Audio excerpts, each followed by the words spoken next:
G'day guys, and thanks for tuning in again. You're listening to Paul Michael and we're talking about neuro performance, and in specific today I want to talk about eye movements. And there's a massive industry out there that's sports vision, but generally what it all means is how well do we control movements of our eyes, and how well can we know where that target is that we're looking at, know what it is, and then make decisions based on what we're seeing. So really when it comes down to the fundamental eye movements, we're talking about oculomotor control, which is the control of your eye with little tiny muscles behind your eye by the brain. And of course we control the body the same way, but with bigger muscles that control joints. But there are little muscles behind the eye that can turn the eye in very accurate and precise movements so that we can get to exactly what we're trying to see and really get the image clearly pictured on our retina, so that we can take all that information in and process it in order to know what it is, know where it is, and make a decision based on that. And of course when we talk about how much of that's going on in a game of tennis, for example, it really makes sense that those eye movements should be accurate, because if they're milliseconds out every time, but you're moving your eye hundreds of times, thousands of times in a game, then all those milliseconds add up. And of course, if we're starting to get tired on those eye movements to one side, or in particular your alignment of your eyes starts to fatigue a little bit because you're starting to run out of steam, then you might find that that's when you start to just be a little bit slower to that ball, or a little bit off with your movements. And of course that's when errors start popping in, and that's what makes the difference between someone that's performing really well through to the end of the game versus someone who breaks down halfway, or could be part of the difference. So what we're going to do to start with is talk about saccadic eye movements. And saccadic eye movements is really the ability for your eye, and I'll try and demonstrate here, for your eye to jump from one target to another target. Okay, as you can see there, I'm jumping from the green pen to the black pen. Okay, as a matter of fact, I'm going from silver target to black target. And hopefully when I look back at this video, I'll see that my eye actually jumped from one target to the other target quite quickly and quite accurately.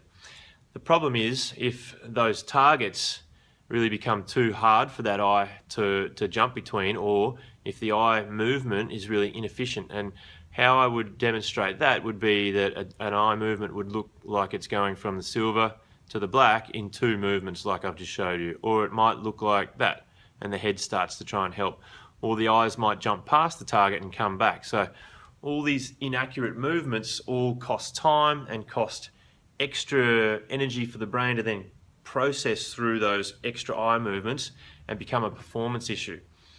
So when we look at the eyes, we're looking at how clean those saccadic eye movements are. And of course we've got eye movements in different directions. We can go bottom left to top right, bottom right to top left, and we can do big saccades and small saccades, and we can do horizontal, vertical saccades. And depending on which way that target is coming from, which direction that target is coming from, will determine which way your eye has to move.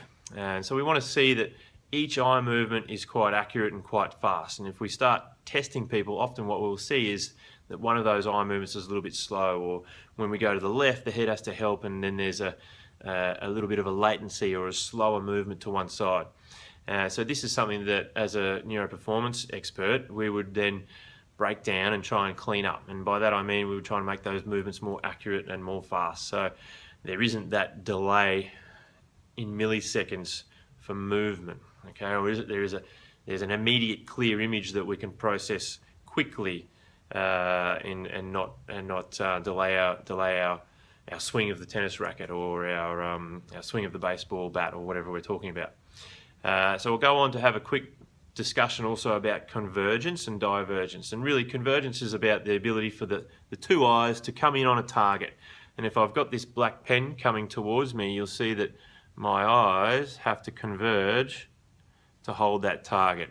And I know that my left eye is a little bit malaligned or misaligned, so that when my target comes in, people have been able to see my left eye is not really coming in as well as the right one. And of course you need two eyes coming in together in an aligned fashion to get perfect depth perception. And depth perception is really how we work out exactly how far something is away from us. So if you close your eyes and do a quick test and close one eye, and try and put one finger on top of the other, it's very hard to gauge just how far these fingers are apart, because your depth perception is really an attribute of two eyes working together in an aligned fashion. Now, if one eye is not coming in properly, or it's lagging out, or if you're getting one eye's not coming in properly is the best place to start, then what might be happening is you can see your target there, but it's actually just a little bit behind there or a little bit in front of there. So then your subsequent movement towards that target might be a little bit early or a little bit late, which is not good if we're trying to hit a ball perfectly or if we're trying to catch a ball perfectly. So convergence is another eye movement or eye function that we might help improve in order to allow that athlete or performance improvement, or allow that athlete to improve their performance is what I'm trying to say. So we would assess those things, give people drills to train those things, and then integrate that into movement that might replicate what someone's doing on the sporting field. So if it's a batsman, maybe that person is turned in the batting position and they're then converging in that position that they would see the ball coming at them. So there are a couple of quick eye movements, and I will go into more eye movements, but I'm going to try and keep these videos down to about 5 minutes, and I'm going over today. So next time we're going to talk about pursuits, which is another eye movement, and then we might talk about vestibular ocular reflexes, which is the ability for you to keep your head or keep your eyes on target while you move your head. So lots coming up. Thanks for tuning in again, and we'll talk to you soon.